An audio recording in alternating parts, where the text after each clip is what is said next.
Weege Show. We got fans here. This is downtown Crawfordsville. This is the Parade of Nations.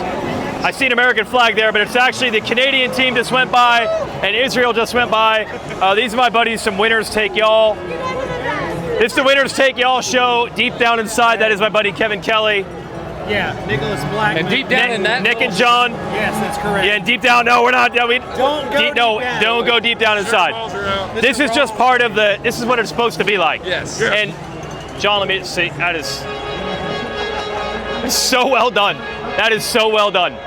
Skunk helmets. Well traveled. Been to a lot of donations. Saw you guys in England last year. I'm going to try to get in the heart of this. Canada's going by. Be right back, boys. I'm not even sure if I'm posting this today or tomorrow. What's up, everybody? But welcome to the Weege Show, brought to you, of course, by the Honda CRF 250R and 450R, the art of winning and the art of building the Australian team with all three riders on Hondas. But the Yamaha boys are pumped too. We got Tomac fans, you know it.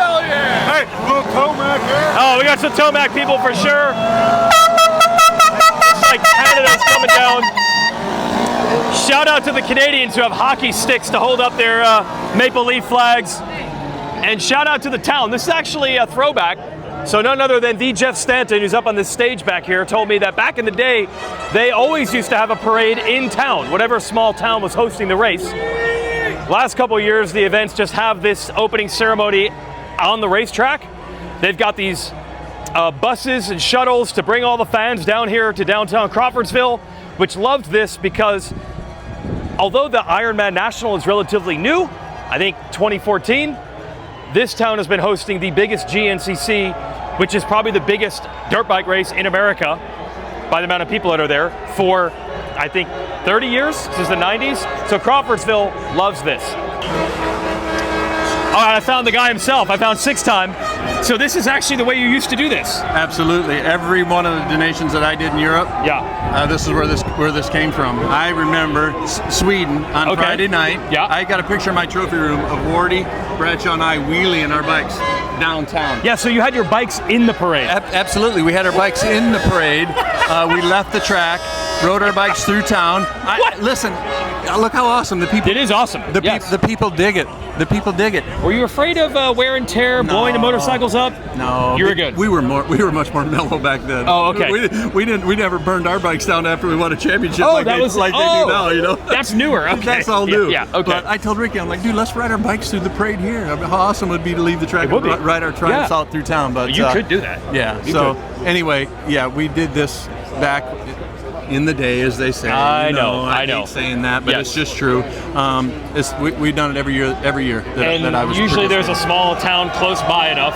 Just ride it on out. Absolutely. Perfect town, Crawfordsville. They open up the door for us and all these events. And you see the excitement. Everybody came out. They bust people out here. And it just creates to the spectacle in the whole Motocross of Nations here in America. Dude, it's awesome. Yeah, I honestly did not think this would work, but that worked. It works. It worked. It works. Absolutely. Everybody enjoy. Woo! What's up? All right, back to the parade. Thanks to Jeff Stanton for explaining that. So today on Friday, they have start practice. Two things that everyone noticed with start practice. Well, besides the weirdness of having start practice, which is not really a bad idea because they're just trying to find ways to keep the people entertained. You are really pumped. Can you high five? No high fives. No high fives. You got snubbed. Good to see you. The bikes are so quiet here. So they have the FIM sound rules, which were supposed to start in America also next year, but they're not. They're on hold. The bikes are 3 decibels quieter.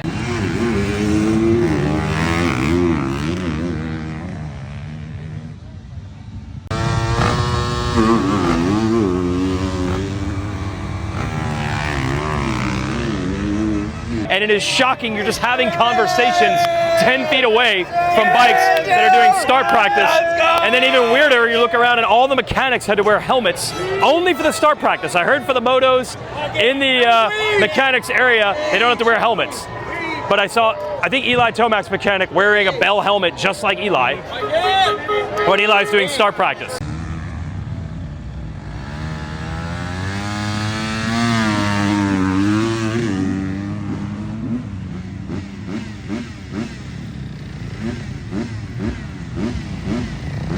Anyway, the fans are pumped, and this is riders just riding for 4 seconds off the start.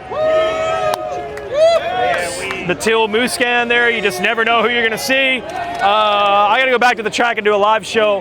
Thanks for Honda for backing these shows all weekend. At the start of the week, we'll have more sponsors at the end. Yeah, enjoy your Motocross of Nations, everybody. Yeah.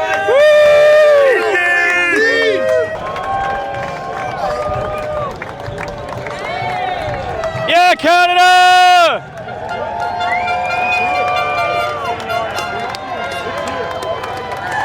So some news and notes today. They had press conferences. This is kind of the end of the parade route. People aren't quite as rowdy down here. I'm almost a little disappointed. So some news and notes in the press conferences today. I think everybody's thinking it's Australia versus USA for the win of this event, but I wouldn't quite go that far. A couple things we did learn. Yeah, everybody, getting a little louder, getting a little better. There we go, there we go. There we go. You're ready, you're ready. I think there are other teams that could win. Sneaky Good is going to be the Belgian team. Sneaky Good is going to be the Belgian team. First of all, they're getting loud now, finally. The Belgians have the Koenen brothers who need to introduce themselves to America. There are a lot of rumors they might be here with KTM in the next 2 years, not 2026. Brazil is going to break that pickup truck, overloading those leaf springs.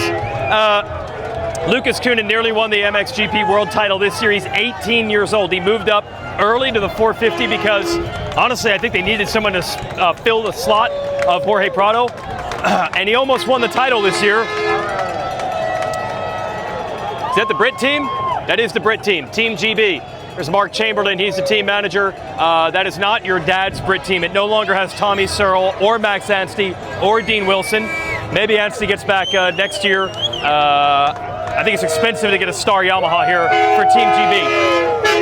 Anyway, Lucas Koenen, who's a year younger than Hayden Deegan, is already about as good as it gets on a 450 in motocross. I believe he's super motivated to show the world, and America specifically, that he can run with anyone and would love to win one of the motos. Now, I asked him about that in the press conference, and he's very diplomatic, saying it's about the team, the team, the team, the team. He has his younger brother, Sasha, on the 250, who's probably the best starter in the world right now. He weighs like 100 pounds. People are thinking he could probably get a good start on a 250 against 450s.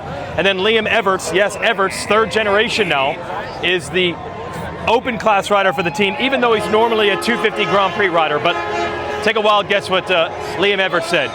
450 suits his style. So I'm going to watch for that team. Australia, I mean, look, I don't think there's any surprises there. We know how good they are. You put, this year they switched up their format. You're going to have Jet Lawrence in the MXGP class. Last year they had Hunter race that class and had Jet race open. And the reason why is the open class rider has to race Moto 2 and 3. No break between motos. Last year they wanted Hunter to have motos 1 and 3, so we'd have a break in between. I guess they're not as worried about that this year. So now Jet's in the MXGP class, Hunter in open, and Kyle Webster certainly capable on a factory Honda, same bike that Shimoda and Hymas would race.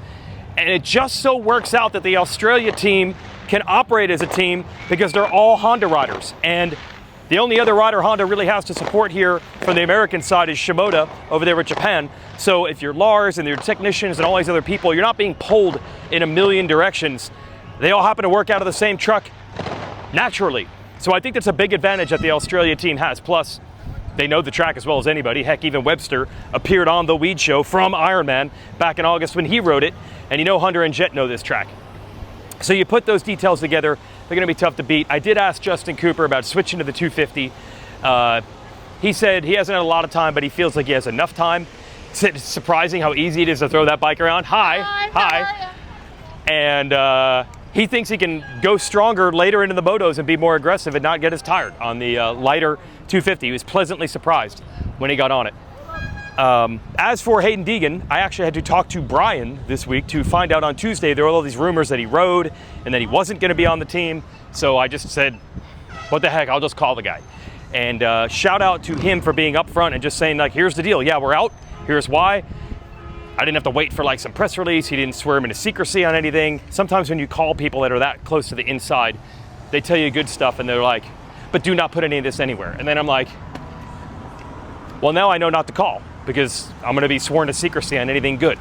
So credit to him for just being honest that Hayden rode, put in about 20 minutes, was able to log laps, and they're like, you need to pick up the pace, you need to sprint. And once he did, it didn't look so good. And that was it. Can he win?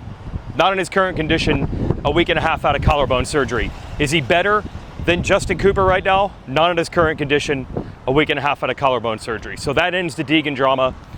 I know that there's a lot of opinions on Hayden Deegan right now, but I will say this. I feel bad for these Euro fans and international fans.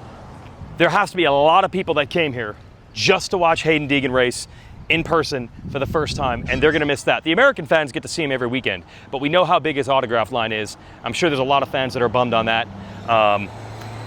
It would have done Hayden Deegan's reputation a lot if he had been able to come out here and ride well with an injury with the American flag, but he wasn't able to do it. So he's going to have to rebuild the reputation some other way down the road. Anyway, I got to get back to the track. We're doing a live show tonight. I got to go. Thanks for Honda for backing our show, and we'll keep doing these all weekend long. Bye.